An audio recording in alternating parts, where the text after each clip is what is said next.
Waalaikumsalam warahmatullahi wabarakatuh. Innal hamdalillah nahmaduhu wa nasta'inuhu wa nastaghfiruh wa na'udzu billahi min shururi anfusina wa min sayyiati a'malina. May yahdihillahu fala mudilla lahu wa may yudlil fala hadiyalah. Asyhadu an la ilaha illallah wahdahu la syarika lah wa asyhadu anna Muhammadan abduhu wa rasuluhu.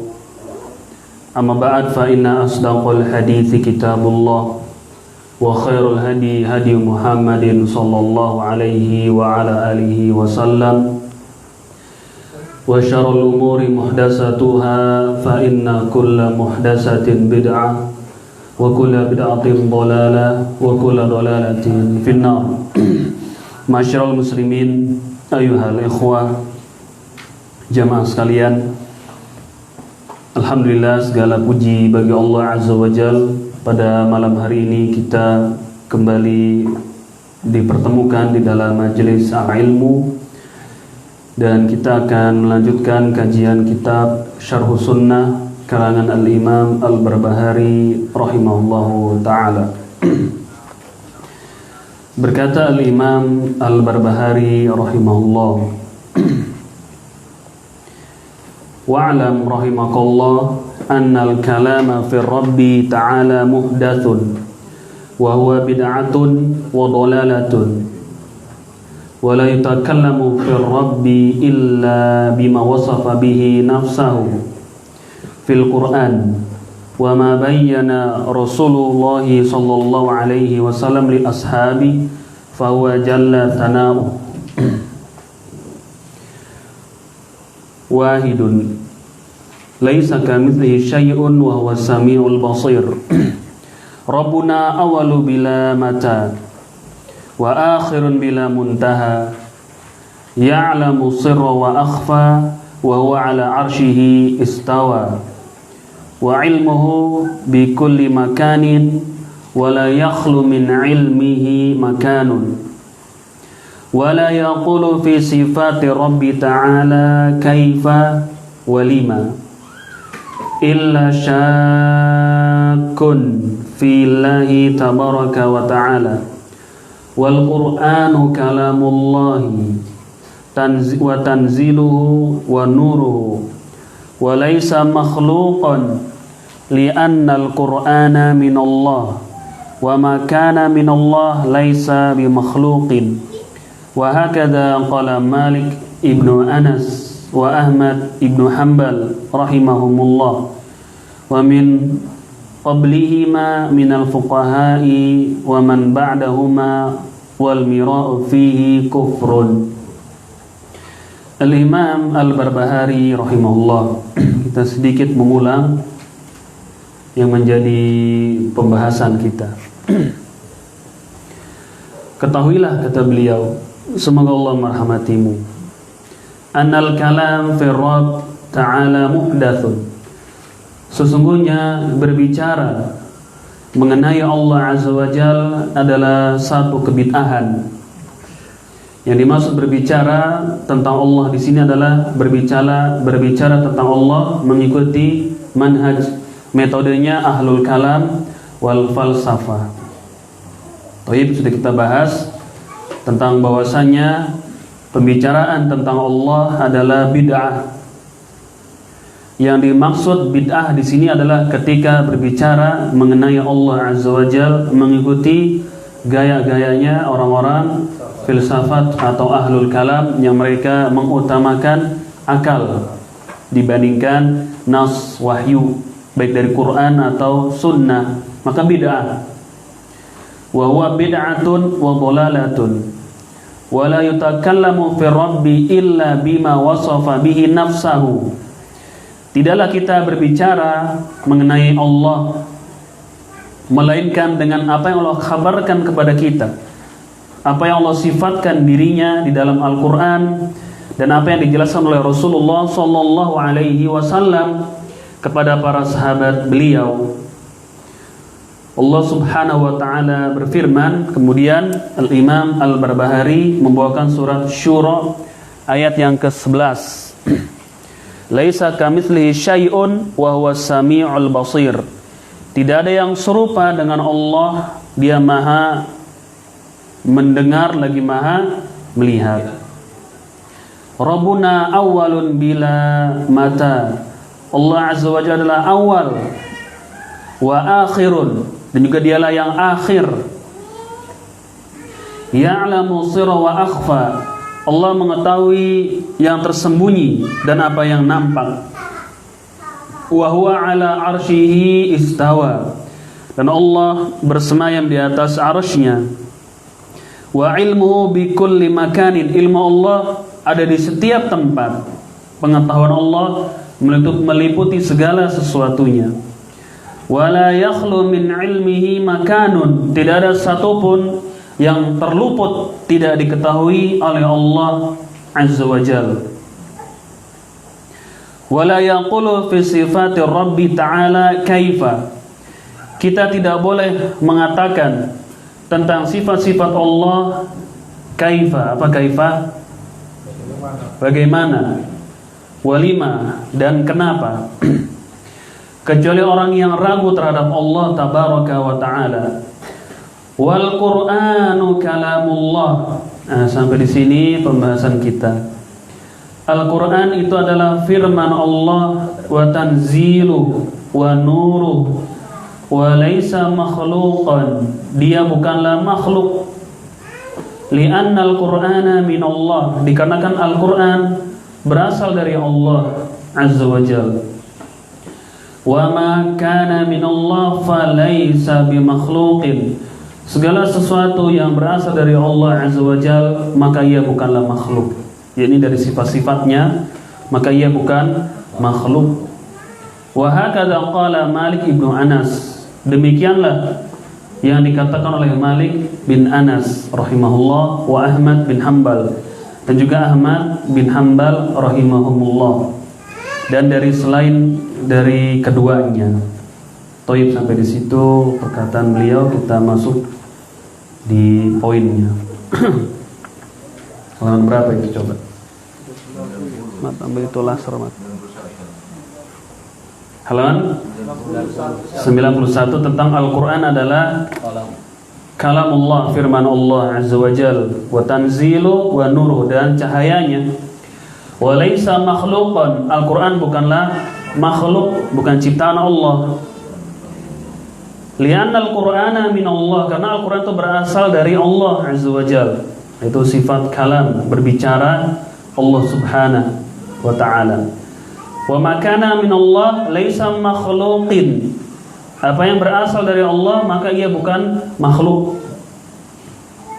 Toib, dijelaskan di sini oleh Syekh Ahmad Yahya An-Najmi rahimahullah mengenai bab dari akidah kita, bahwasanya Al-Quran adalah firman Allah Azza wa Jalla.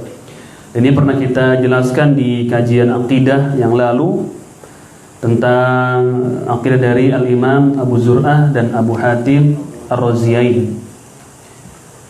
Ai innal Qur'ana kalamullah wa kalamullahi sifatun min sifati wa sifatuhu ta'ala laysat bimakhluqah. Faman za'ama anna al-Qur'ana makhluqun faqad kafar. Wa hakadha qarrarahu as-salafu rahimahullahu ta'ala. Ad-dalilu ala dhalika qaulullahi ta'ala wa kallamallahu Musa taklima. Wa qauluhu subhanahu wa ta'ala tilka rusulu faddalna ba'dahum ala ba'd minhum man kallama Allah wa rafa'a ba'dahum zulfi darajat.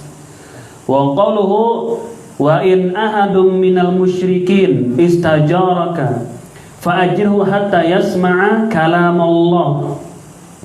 Fal kalamu sifatun min sifatillahi azza wa jal. Wa qad qarrara as-salafu anna al-kalam sifatun min sifatillahi qadimun naw' hadithul ahad. Yang dimaksud dari bab ini adalah bahwasanya Al-Quran itu adalah firman Allah. Al-Quran itu adalah firman Allah. Itu Allah berbicara kapan saja yang Ia mau. Ya, Allah bisa berbicara kapan saja Allah kehendaki. Allah memiliki sifat al-kalam. Apa itu al-kalam? Berbicara. Al-kalam itu sifat Allah Azza wa Jalla. Dan Al-Quran termasuk dari kalamullah, termasuk dari firman Allah Azza wa Jalla. Maka Al-Quran itu bukan makhluk. Dan ini adalah akidah kita, bahwasanya Al-Quran bukanlah makhluk. Mana Al-Quran? Ambil amat.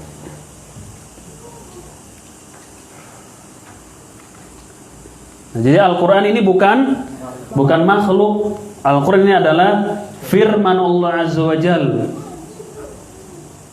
Ya, firman Allah Azza wa Jalla. Tintanya yang dengannya ditulis Al-Quran, tintanya makhluk atau bukan?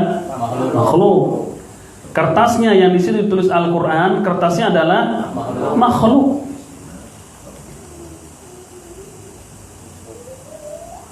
Dan yang ditulis dengan tinta, yang ditulis di kertas tersebut bukanlah makhluk, yaitu firman Allah Azza wa Jalla. Kertasnya ini makhluk bukan? Makhluk ciptaan Allah Azza wa Jalla. Tapi yang ditulis di kertas ini adalah firman Allah, kalamullah. Jadi dibedakan ya. Para ulama kita menjelaskan dibedakan antara yang dibaca dengan yang membaca. Ketika kita mendengar seseorang membaca Al-Quran, ketika kita mendengar seseorang sedang membaca Al-Quran, yang membaca makhluk atau firman Allah yang membaca? Pelakunya siapa? Makhluk manusia. Yang dibaca oleh dia adalah firman Allah Azza wa Jalla. Paham gak? Ketika kita dengar orang sedang membaca Al-Quran, yang membaca adalah makhluk, tapi yang dibaca adalah firman Allah Azza wa Jalla. Yang menghafal siapa? Makhluk, tapi yang dihafal adalah firman Allah. Jadi dibedakan.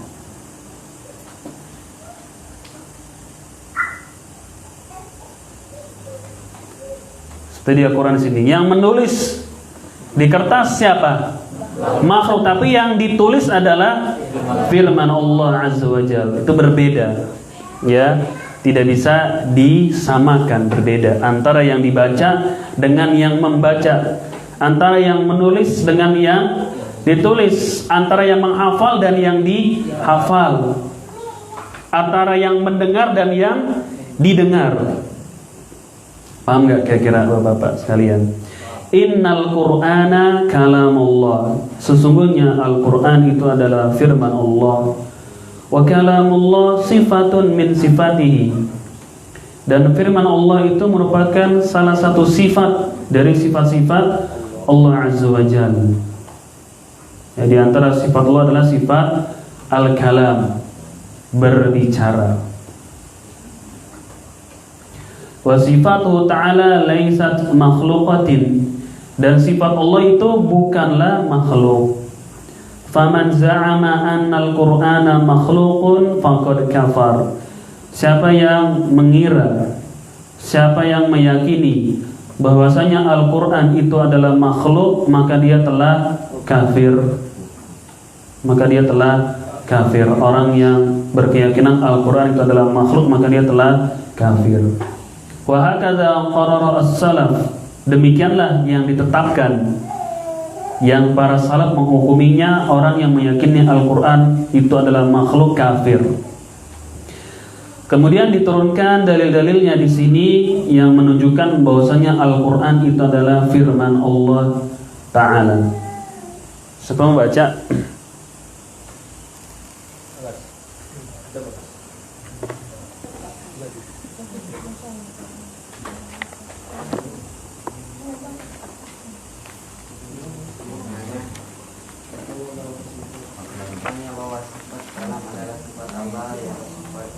yang qadim bersama dengan qadimnya zat Allah Subhanahu wa taala. Kelewatan tuh Pak Pagas. Al-Quran adalah kalam firman Allah Taala. Kalam bagi Allah merupakan satu sifat dari seluruh sifat-sifat. Sifat-sifat Allah itu bukanlah makhluk, sehingga siapa saja yang menganggap bahwa Al-Quran adalah makhluk, maka ia telah kufur. Nilai yang telah ditetapkan oleh para salaf rahimahullah. Dalil atas hal ini adalah firman Allah Subhanahu wa taala. Baca.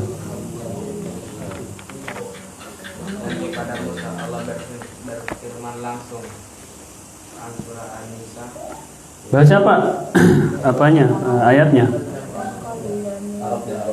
Faqalamallahu Musa takliman. Takliman. Dan kepada Musa Allah berfirman langsung. Terus. Juga firman-Nya. Tilkar rusulu qadalna ba'duhum ala ba'din minhum man akalla Allah wa rafa'a ba'duhum darajat. Para rasul itu kami lebihkan sebagian mereka dari sebagian yang lain. Di antara mereka ada yang Allah berfirman secara langsung dengannya, dan sebagian lagi ada yang ditinggikannya beberapa derajat. Juga firman-Nya, wa in ahadun minal musyrikina nastajaraka fa'ajirhu hatta yasma'a kalam Allah. Dan jika ada dari kaum musyrikin yang meminta perlindungan kepadamu, maka lindungilah supaya ia dapat mendengar kalam firman Allah. Kalam berfirman merupakan satu sifat dari sifat-sifat Allah Azza wa Jalla, dan para salaf telah menyebutkan bahwa kalam merupakan salah satu sifatnya yang qadimun naun dan haditsul ahad. Toyib, di sini ada ayat-ayat tentang Al-Quran adalah firman Allah Azza wa Jalla. Ada berapa surat dibawakan? Ada 3 surat.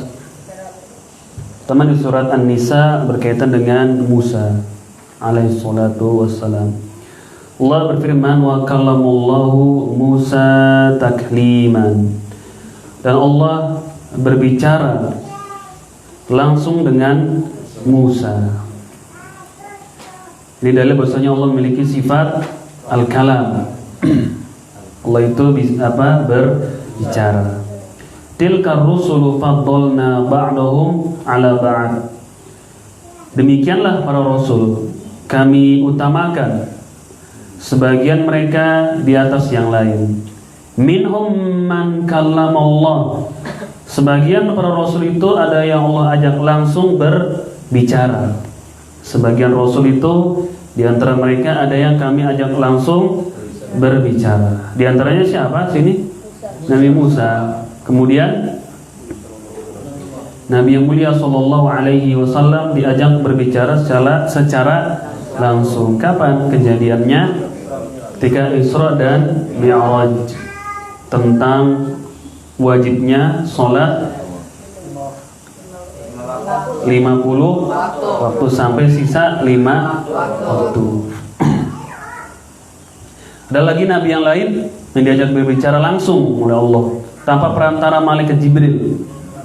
Nabi Adam. Nabi Adam, ketika Allah terima taubatnya Nabi Adam, langsung berbicara kepada Allah Azza wa Jalla.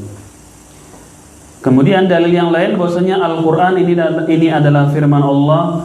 Wa in ahadum minal musyrikin istajaraka fa'ajirhu hatta yasma'a kalam Allah. Apabila ada salah seorang dari orang-orang musyrikin minta apa? Perlindungan padamu, fa'ajirhu, maka Lindungilah tawanan-tawanan perang ini. Hatta yasma'a kalam Allah, sampai nanti mereka akan mendengar firman Allah. Ya, minta lindungi mereka. Itu yang dimaksud di sini adalah para tawanan perang yang mereka itu diikat di Masjid An-Nabawi. Hatta yasma'a kalam Allah, sampai nanti mereka akan mendengar firman Allah, itu dengan bacaan Al-Qur'annya para sahabat di masjid tersebut. Thayyib ini dalil tentang bahwasanya Al-Qur'an firman Allah. Fal kalamu sifatun min sifatillahi azza wa jalla. Al-kalam adalah salah satu sifat dari sifat-sifat Allah Subhanahu wa taala. Wa qad qarara as-salafu annal kalam sifatun. Para salaf mereka telah menetapkan bahwasanya al-kalam merupakan sifat bagi Allah azza wa jalla. Ya, para salaf mereka telah menetapkan bahwasanya al-kalam merupakan sifat dari Allah Subhanahu wa taala. Siapa salaf, Rafi? Siapa salaf? Rafi.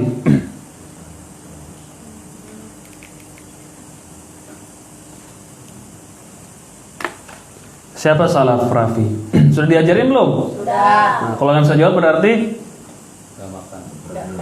nggak belajar. Siapa salaf, Rafi?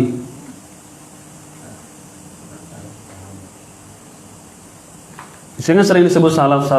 Siapa? Siapa itu salaf?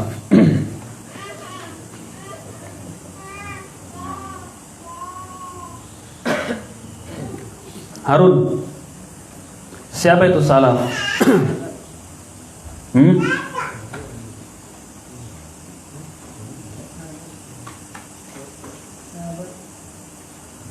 Sahabat apa? Siapa itu salaf?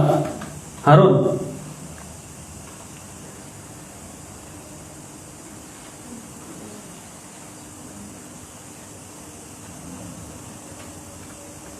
Fadil, siapa salaf?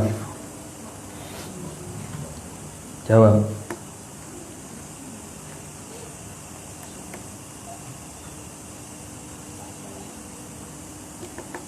Siapa yang tahu? Santri. Coba kamu Adit. Siapa tuh salaf? Jawab, nggak usah malu. Masa malu? Biasa belajar kita. Yang pertama, Ulang, salaf. ada dua. Hah? Memiliki dua apa? Dua arti. Yang pertama, Para sahabat. para sahabat. Yang kedua, Para sahabat tabiin, tabiut, para sahabat tabiin, tabiut, tabiin. ya. Rafi, siapa itu salaf? Jawab siapa? Udah dibacain barusan. Tabiun. Baca bismillah kalau makan. Siapa salaf? Salaf memiliki berapa arti? Dua arti. Arti yang pertama yang dimaksud dengan salaf adalah para sahabat Rasulullah SAW. Itu as-salaf. Kemudian mana yang kedua dari salaf adalah para sahabat, tabiin dan tabiut tabiin. Itu. Bisa ulangi Pak Rafi? Astagfirullahaladzim. Baca bismillah. Jangan nulis itu. Nulis apa? Thayyib, di sini disebutkan waqad qarara as-salafu annal kalam sifatun. As-salaf mereka telah menetapkan bahwasanya al-kalam merupakan sifat dari sifat-sifat Allah Azza wa Jalla. Qadimun naw hadithul ahad. Dijelaskan anna sifatal kalam sifatun lillahi qadimatun biqadamihi wa yatakallamu mata syaa wa bima syaa minal awamir allati yursalullahu azza wa jalla biha malaikatuh min ihdathi ma yurid. Innama qawluna li syai'in idza aradnahu an naqula lahu kun fayakun. Bahwasanya sifat kalam adalah sifat bagi Allah Azza wa Jalla qadimah, ya, telah ada. Biqadamihi wa yatakallamu mata syaa. Allah akan berbicara kapan saja Ia kehendaki. Allah akan berbicara kapan saja Ia kehendaki. Wa bima syaa, dengan apa saja yang Ia ingin katakan. Minal awamir, bisa jadi perintah-perintah yang dengannya Allah mengutus para malaikatnya. Jadi Allah berbicara kapan saja Ia mau. Kapan saja Ia berkehendak, Allah akan berbicara. Di antaranya perintah-perintah yang Allah perintahkan kepada para malaikat. Min ihdath ma yurid. Allah berfirman, innama qauluna, hanya saja, yaitu perkataan kami. Apabila kami menginginkan sesuatu, maka kami akan mengatakan kun, jadilah, fayakun, maka dia jadi. Ketika Allah menghendaki, Allah akan mengatakan kun, maka jadilah ia. Wa fi hadits Ubadah bin Samit radhiyallahu anhu, man syahida an la ilaha illallah wahdah la syarikalah wa anna Muhammadan abduhu wa rasuluhu wa ana Isa abdullahi wa rasuluhu wa kalimatuhu alqaha ila Maryam wa ruhum minhu wal jannatu haqqun wan naru haqqun adkhalahu Allahul jannata ala ma kana minal amal. Akhrajahu. Dari hadis Ubadah bin Samit radhiyallahu anhu, siapa yang bersaksi bahwasanya tidak ada ilah yang berhak disembah kecuali Allah saja, tidak ada sekutu baginya, dan bahwasanya Muhammad adalah hamba dan rasulnya, dan bahwasanya Isa hamba dan juga rasulnya, wa kalimatuhu, dan Isa adalah kalimat Allah yang Allah berikan kepada Maryam, wa ruhum minhu wal jannatu haqqun, surga itu adalah hak, neraka itu adalah benar adanya, maka Allah akan masukkan dia ke dalam surga atas apa yang dia amalkan. Di situ wa kalimatuhu alqaha ila Maryam. Isa adalah kalimat Allah yang Allah berikan kepada Maryam, maka jadilah Isa bin Maryam walaupun tanpa memiliki ayah. Kun fayakun. Kalau Allah mau maka pasti akan terjadi. Wa syahid minhu qauluhu sallallahu alaihi wasallam fi Isa. Yang menjadi dalil dari hadis tadi adalah sabda Rasul sallallahu alaihi wasallam, wa kalimatuhu alqaha ila Maryam. Dan kalimat Allah yang Allah berikan kepada Maryam, wa ruhum minhu, dan Isa merupakan hambanya. Wallahu azza wa jalla yaqul, inna mathala Isa 'indallah kamathali Adam, khalaqahu min turabin thumma qala lahu kun fayakun. Sesungguhnya permisalan Isa di sisi kami adalah sebagaimana perumpamaan Adam, yang mereka berdua sama-sama diciptakan dari tanah. Summa qala lahu kun fayakun, maka kami jadikan dia, maka mereka jadi. Inna mathala Isa indallahi kamathali Adam. Kenapa disebutkan Isa dan Adam? Karena Adam diciptakan tanpa ayah dan ibu. Isa diciptakan dengan ibu tanpa ayah. Sama permisalannya, yaitu mereka dari tanah juga. Kun fayakun, jadilah mereka, walaupun tanpa ayah dan ibu, sebagaimana Adam, walaupun tanpa ayah dengan ibu, sebagaimana Isa. Jadi sudah. Dan ini juga sebenarnya bantahan kepada orang-orang Nasrani ketika mereka mentuhankan Isa bin Maryam dengan alasan dikatakan adalah anak Tuhan. Sebenarnya yang lebih ajib adalah Adam tanpa adanya ayah dan ibu. Seharusnya itu juga mereka sembah. Kalau hanya alasannya Isa itu sebagai anak Tuhan karena tidak memiliki ayah, hanya ada ibu. Sebenarnya Adam lebih ajib lagi urusannya, tanpa adanya ayah dan ibu gitu loh. Kalau Isa ada ibu tanpa ayah. Kalau Rafi ada ayah dan ibu. Kalau Hawa Tanpa ibu dengan ayah. Itu ayahnya ya Adam itulah, diibaratkan Adam itu adalah ayah karena ini diambil dari tulang rusuknya Nabi Adam. Jadi ada berapa pembagian tuh? 3 ya? 4 Pak? Tanpa ayah dan ibu siapa? Nabi Adam. Kemudian tanpa ayah dengan ibu, ada ibu tapi tidak ada ayahnya, siapa? Isa. Kemudian Tanpa ibu dan ayah.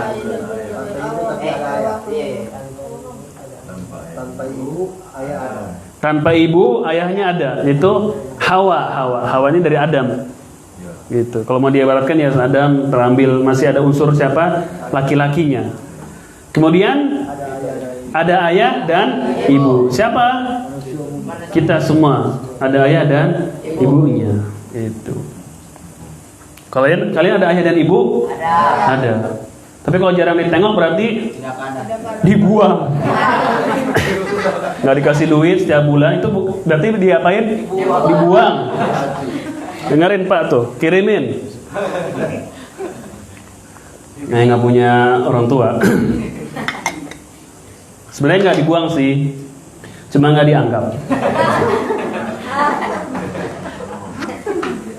Idzan fi hadhil ayat itsbatul kalami lillahi azza wa jalla wa annahu qadimun naw hadithul ahad wa yuhdithu Allahu 'indal haja ilaihi. Qala Allah ta'ala ma ya'tihim min dzakarin min rabbihim muhdatsin illa istama'uhu wa hum yal'abun.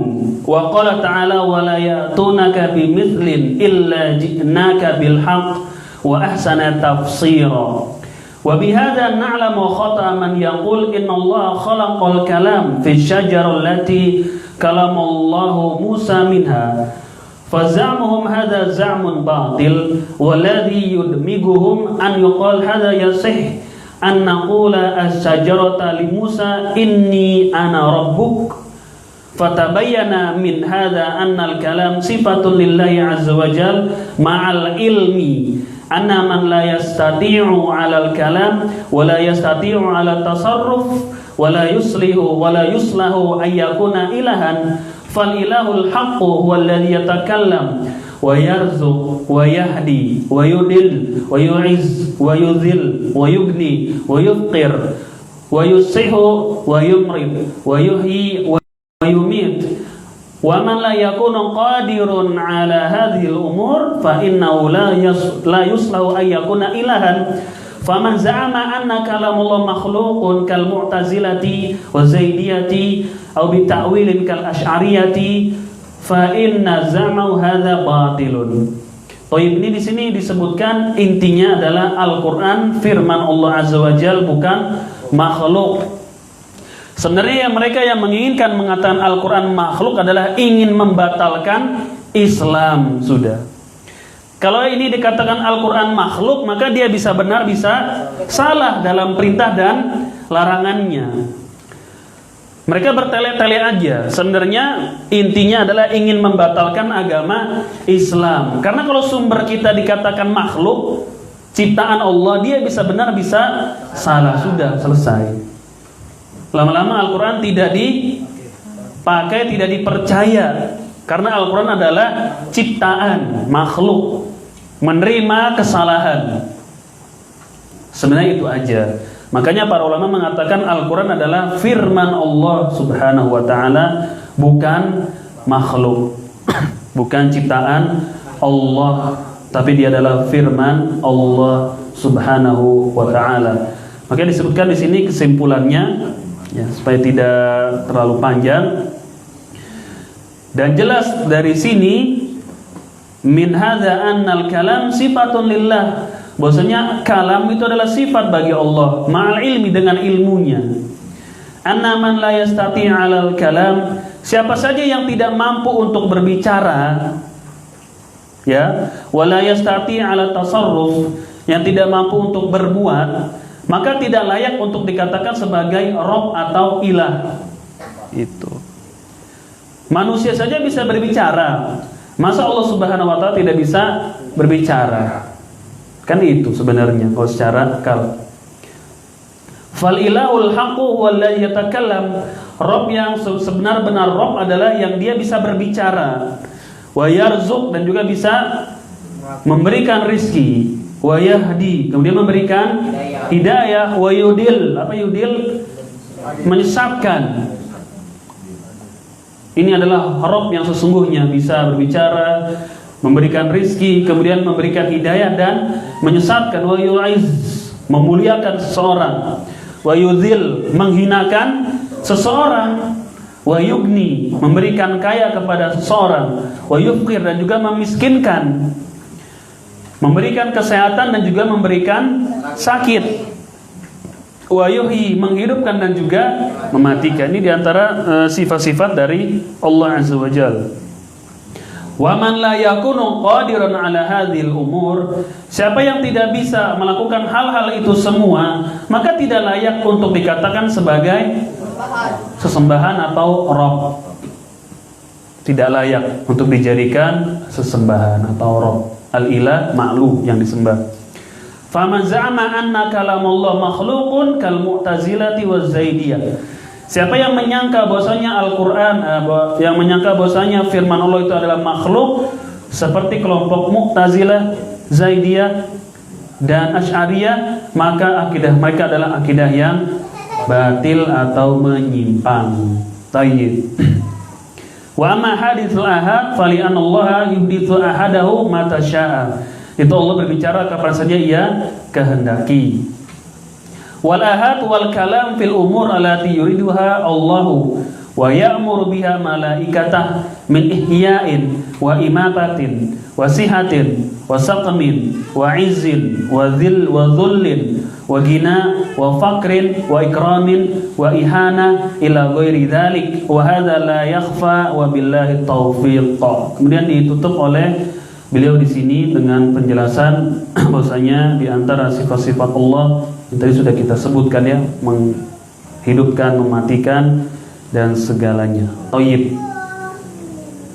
Ada pertanyaan bahwasanya Al-Qur'an adalah firman Allah Azza wa Jalla. Cal. Tadi barusan baca yang dimaksud hadis itu Allah itu baru beriman kepadapun dia berkehendak.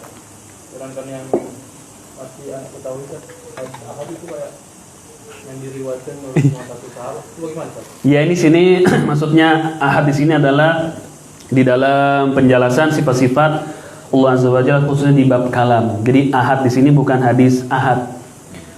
Ini kan ingin menjelaskan istilah yang tadi beliau bawakan di mana tadi awal itu, kata Syekh Ahmad Yahya An-Najmi itu ingin klarifikasi sebenarnya, ingin menjelaskan apa yang beliau sampaikan.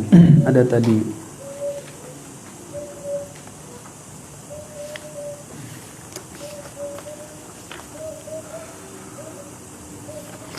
temu nggak makna qadimun nau ada di situ ya. Beliau menjelaskan tentang makna qadimun nau. Di sebelumnya, di paragraf sebelumnya beliau mengatakan para salaf telah menetapkan bahwasanya al-kalam merupakan sifat di antara sifat-sifat Allah. Qadimun nau. Qadimun nau maksudnya telah ada. Jadi sifat itu bukan baru. Jadi sifat berbicaranya Allah itu sudah ada tanpa didahului dengan tidak bisa berbicara. Itu loh. Kalau manusia kan bisa bicara, tapi sebelumnya tidak bisa berbicara, jelas. Tapi kalau Allah tidak, berbeda. Kemudian beliau mengatakan haditsul ahad gitu. Hanya panjang. Ya, hanya panjang. Ha gitu. Kalau di hadis kan dalnya panjang, ha hanya pendek, dal haditsu gitu. Kalau ini haditsul ahad, baru artinya. Maka disebutkan muhdats, kan ada muhdats, perkara-perkara yang muhdats. Apa muhdats? Baru. Haditsul ahad di sini maknanya adalah Allah berbicara kapan saja Ia kehendaki. Ya, di sepertiga malam yang akhir Allah berfirman, siapa yang berdoa kepadaku dan Allah akan ampuni dan seterusnya begitu. Itu mana hadithul ahad. Ada pertanyaan yang lain? Ya. Ini sekte Zaidiyah bukan? Apa? Ini apa? Zaidiyah. Ya, Zaidiyah ini termasuk dari Syiah. Sama juga mereka menyatakan bahwasanya Al-Quran adalah makhluk. Ada banyak sini kelompok-kelompok yang menyimpang dalam bab ini. Ada Karomiyah, itu di kajian Sabtu pada subuh ya Pak, di Masjid At-Taqwa di Perkamil, itu kita sebutkan tentang sekte-sekte yang menyimpang dalam bab ini.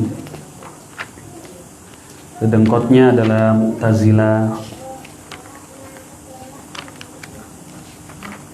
Kita bacakan di sini. Wa qad khalafa ahla sunnati wal jamaah fi mas'alatil kalam wal Qur'an tawaif katsiratun ashharuha sab'a.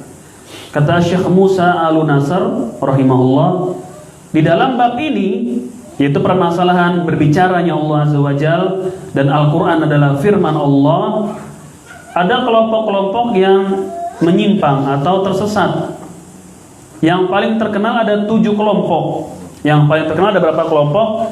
7. Ada Al-Karramiyah gitu. Ada Al-Karramiyah. Ya, mereka juga menyimpang dalam bab ini ya. Mereka mengatakan fil qalbi hudud kalami ta'ala ba'da an lam yakun. Kalau Allah bisa berbicara, maka Allah sama dengan makhluknya. Maka mereka tidak menetapkan sifat berbicara bagi Allah Azza wa Jalla. Maka berkesimpulan Al-Quran adalah makhluk sudah. Kemudian yang kedua As-Salimiyah ya, As-Salimiyah. Oh iya, ini juga menyimpang dalam bab Al-Quran ini. Kemudian Al-Falasifah wa ba'du gulati Sufiyah, pengikut Aristoteles seperti Ibnu Sina, orang-orang filsafat, dan sebagian orang-orang sufi yang ekstrim. Ini ada di sini, untuk nanti bisa baca lah. Tapi masih bahasa Arab. Kemudian Al-Ittihadiyah, orang-orang yang meyakini Allah bisa bersatu dengan makhluknya, itu dia. Kemudian Al-Mu'tazilah wal Jahmiyah, Mu'tazilah dan juga Jahmiyah, sama juga dalam bab ini mereka menyimpang. Kemudian dibagi lagi Mu'tazilah Jahmiyahnya, ada beberapa macam dari kalangan mereka. Ada berapa itu tadi? 5 ya. Yang keenam Al-Kullabiyah, sama. Al-Kullabiyah juga menyimpang dalam bab ini. Yang ketujuh sebutan Al-Asy'ariyah. Al-Asy'ariyah juga sama, menyimpang dalam bab firman Allah Azza wa Jalla, sifat kalam bagi Allah Subhanahu wa taala. Kemudian dibagi lagi Asy'ariyah menjadi 2 pembagian di sini. Ya, termasuknya tadi disebutkan Zaidiyah tadi. Mereka adalah kelompok-kelompok yang menyimpang dalam bab Al-Quran, adalah firman Allah bukan makhluk. Ada pertanyaan yang lain? Ya Pak. Dalam biasanya kan kelompok menyimpang ini kan selalu adalah atau selalu perkataannya, kalau kita mengatakan Allah kayak berbicara tadi, seperti Allah bilang tadi, yang kelompok menyimpang salah satunya itu mereka menolak, menganggap bahwa itu laisa kami, karena ayat laisa kami kita ini. Kalau kita menyamakan begitu, berarti mereka katakan bahwa kita menyamakan sama dengan makhluk. Padahal ini kan firman yang kita harus yakini, bahwa Allah yang mengkabarkan begitu, bahwa dia memiliki berbicara atau begitu. Sehingga kita meyakini saja, tapi tidak bertanya bagaimana. Itu kita itu, ya kan? Ya, tapi bagaimana dalam koridor penjelasannya, maksudnya bagaimana mereka selama ini memahami, maksudnya pandangan mereka kok bisa selalu tidak match begitu, Ustaz? Dalam penjelasannya. Iya. Ada 3 permasalahan itu disebutnya sebagai, ya bisa dikatakan 3 permasalahan ini adalah menjadi poros perbedaan antara ahlu sunnah as-salafus saleh dengan kelompok-kelompok yang menyimpang yang lain. Yang pertama, kelompok-kelompok yang menyimpang itu, mereka ada yang menyimpang dalam permasalahan iman. Jadi permasalahan iman. Iman di sisi kita bagaimana? Qaulun wa amalun, yazid wa yanqus. Iman di sisi kita Ahlussunnah adalah perkataan dan perbuatan, bisa bertambah dan berkurang. Nah, mereka dalam bab iman ada kelompok-kelompok yang berseberangan dengan kita dalam masalah iman. Itu permasalahan yang pertama. Permasalahan yang kedua, permasalahan takdir. Permasalahan takdir. Nah, mereka ada Jabariyah, di situ ada Qadariyah. Yang mereka tidak beriman kepada takdir Allah Azza wa Jalla. Bahwasanya manusialah yang menciptakan takdirnya sendiri, kehendaknya sendiri. Itu permasalahan yang keberapa? Yang kedua. Permasalahan yang ketiga tentang nama-nama dan sifat Allah ini. Tentang nama-nama dan sifat Allah. Inilah 3 permasalahan yang di dalamnya kita berbeda dengan kelompok-kelompok yang menyimpang. 3 ini. Masalah iman dengan Khawarij, dengan Murji'ah. Ya, kita berbeda dengan mereka. Dalam masalah takdir dengan Jabariyah, dengan Qadariyah. Dalam permasalahan asma wa sifat dengan Jahmiyah, dengan Mu'tazilah, dengan Asy'ariyah, Maturidiyah, dan lain-lain banyak sekali. Itu sebenarnya porosnya atau sumber dari perbedaan kita bersama mereka. Oleh karena itu di dalam permasalahan tauhid al-uluhiyah ada kalanya kita sama dengan yang lainnya. Tentang wajibnya beribadah kepada Allah itu banyak yang menyetujuinya. Dan tidak terjadi di zaman salaf permasalahan penyimpangan dalam uluhiyah itu tidak terjadi. Hanya di akhir-akhir saja terjadi masalah al-uluhiyah. Ya, yang menjadi sumber perbedaan kita di awal adalah permasalahan iman, takdir itu. Baru nanti al-asma wa sifat, nama-nama dan sifat bagi Allah Azza wa Jalla. Berkaitan dengan sifat kalam ini, mereka tidak mau menetapkan sifat al-kalam. Kenapa? Karena nanti kita menyamakan Allah dengan makhluknya. Terus apa Al-Quran? Al-Quran itu hanya ungkapan-ungkapan yang diungkapkan oleh Rasulullah Sallallahu Alaihi Wasallam. Beliaulah yang menggambarkan itu. Jadi bukan firman Allah Subhanahu Wa Taala. Ada yang seperti itu. Ada yang meyakini Al-Quran itu adalah perkataan Jibril alaihissalam. Karena Jibril yang menyampaikan. Karena Jibril yang menyampaikan. Jibril menyampaikan kepada Rasulullah Sallallahu Alaihi Wasallam. Maka yang sampai kepada kita itu sebenarnya adalah sabda atau ungkapan siapa? Nabi Sallallahu Alaihi Wasallam. Minimal perkataannya siapa tadi? Jibril. Allah itu tidak mengungkapkan. Nanti Jibril lah yang mengibaratkan. Ya susah pusing sih sebenarnya kalau sama mereka. Karena mereka menggunakan akalnya. Jadi Allah itu tidak berbicara hanya ya ibarat, taulah ibarat versi mereka aja kita bingung. Hanya makna-makna saja. Nanti Jibril lah yang mengungkapkan itu, memberitahukan kepada Rasulullah Sallallahu Alaihi Wasallam. Ada yang memiliki keyakinan seperti itu. Ada lagi yang memiliki motivasi Al-Quran makhluk karena ingin membatalkan agama Islam. Karena kalau Al-Quran makhluk maka bisa atau menerima kesalahan. Yang akhirnya nanti perintah-perintahnya, larangan-larangannya masih bisa diragukan. Akhirnya mereka gembar-gemburkan Al-Quran itu adalah makhluk. Sebenarnya ingin membatalkan agama Islam dari orang-orang zindik yang pura-pura masuk ke dalam Islam tapi ingin merusak dari dalam. Itu diantara syubhat-syubhat mereka tentang Al-Quran ini. Makanya sebagian mereka melempar Al-Quran, membakar Al-Quran tuh nggak masalah gitu. Naruh-naruh Al-Quran di sembarang-sembarang tempat tidak masalah. Karena yang asli firman Allah itu ada di Lauhul Mahfuz gitu. Bukan yang Al-Quran yang ada sekarang ini yang bersama kita. Maka mereka injak apa itu tidak masalah. Karena itu hanya sekedar ungkapan saja. Itulah penjelasan yang dari mereka yang membuat kita sebenarnya dengarnya juga bingung.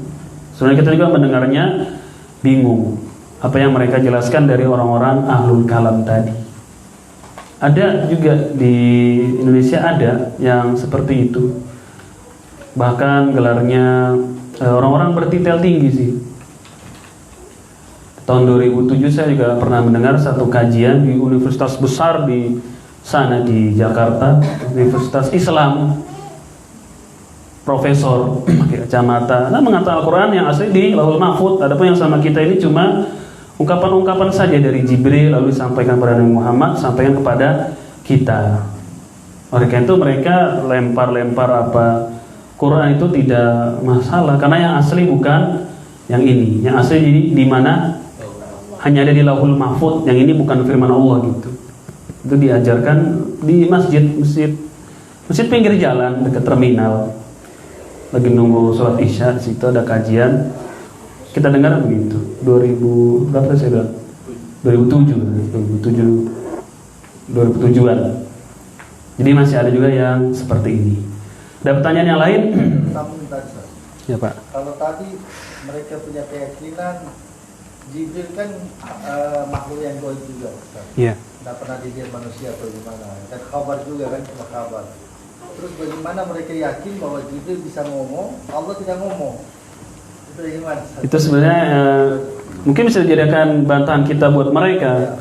Kenapa kalian Jibril saja nggak bermasalah kok bisa bicara? Mengapa Allah kalian permasalahkan? Paling jawaban mereka karena kalau kita meyakini Allah bisa berbicara sama dengan makhluk. Kalau Jibril kan memang jelas makhluk gitu. Mungkin seperti itu yang keluar dari akal-akal mereka. Jadi intinya mereka tidak mau menetapkan sifat. Bukan sifat ini aja kan. Kita kan bermasalah sama Jahmiyah dan kawan-kawan. Bukan di sifat berbicara bagi Allah aja. Sifat turun, bersemayam juga bermasalah kita sama mereka. Jadi banyak masalahnya mereka itu sama kita. Dan gak mau minta maaf. Di antaranya sifat kalam ini itu bermasalah. Dan mereka banyak sekali syubhat-syubhat dari orang-orang ini, banyak sekali syubhat-syubhat dari mereka dalam permasalahan al-asma wa sifat. Sampai Syekh Utsaimin mengatakan sebenarnya perbedaan kita dengan firqah-firqah itu di masalah asma wa sifat udah. Coba Pak ambil Pak Akidah Wasithiyah mana di sini. Saya bacain. Ini sering berubah ya, lupa ini tempatnya. Itu di bawah. Adit. Tangan kamu ke bawah aja dulu. Turun ke bawah, tangan kamu ke bawah. Tangannya ke bawah. Terus. Taruh di buku. Tet.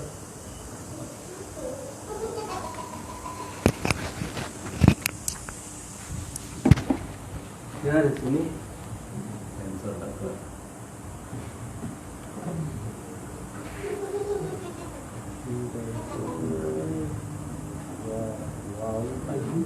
Iya.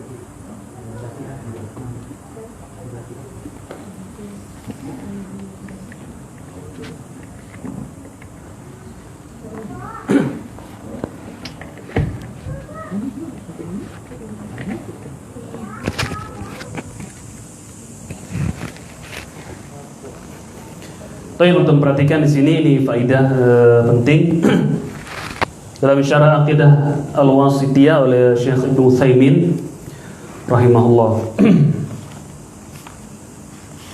Bahwasanya perselisihan kita yang paling syadid, paling keras ya, bersama firqah-firqah yang lain adalah dalam masalah ini al-asma wa sifat. Dan Aqidah Al-Wasithiyah ini membahas tentang asma wa sifat yang banyak dibahas oleh Syekhul Islam Ibnu Taimiyah rahimahullah.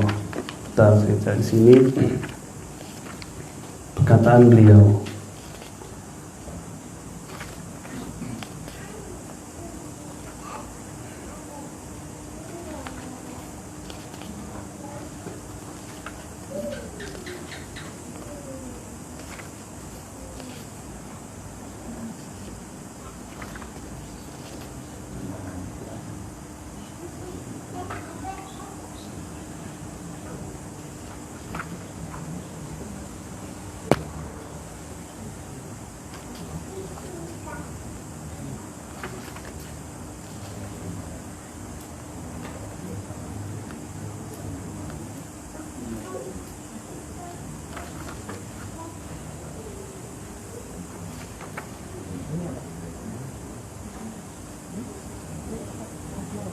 Taib, beliau mengatakan di sini, walakin setelah beliau menjelaskan tentang penyimpangan-penyimpangan ya dalam masalah iman, takdir dan seterusnya, walakin alladzi kathara fi an-niza' baina ahlil qiblah huwa. Nah, beliau mengatakan, akan tetapi dari semua itu, dari perselisihan yang ada antara ahlu sunnah dengan selain mereka, yang paling banyak adalah al-qismu tsalis, bagian yang ketiga.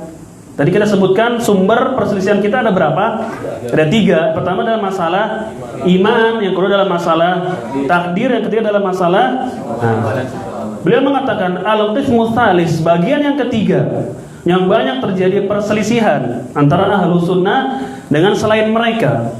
Wa huwa tauhidul asma'i was sifat, yaitu tauhid al-asma was sifat. Itu dia yang paling banyak. Hadza huwa alladzi kathara fihi al-khawd. Dalam bab inilah sangat banyak sekali perselisihan. Sangat kencang sekali perselisihan, sangat keras sekali perselisihan. Tuh. Jadi nggak bisa disatuin kecuali mereka mau bertaubat dan menerima dalil-dalil yang ada. Tidak bisa disatukan. Ya, jadi kita nggak bisa bersatu dengan orang-orang yang mengatakan Allah ada di mana-mana. Nggak mungkin kita bersatu sama mereka. Kalau Allah ada di mana-mana kan konsekuensinya berat sekali. Ada di tempat-tempat yang kotor. Kita nggak bisa bersatu dengan orang-orang yang memiliki keyakinan seperti itu. Tidak akan bersatu. Kalaupun bersatu hanya badannya saja yang berkumpul, tapi hatinya selek. Tahsabuhum jami'an Harun. Tahsabuhum jami'an. Ya Allah, baru tadi subuh. Tahsabuhum jami'an. La ilaha illallah. Rugi beli beras begini. Benar. Tapi baru beli beras berapa kilo? Nah, 10 kilo.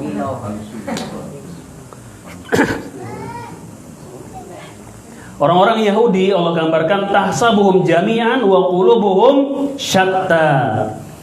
Badan mereka bersatu tapi hati mereka bercerai-berai. Toib ini garis yang Utsaimin ya tentang bab yang paling banyak perselisihan di dalamnya. Ada pertanyaan yang lain?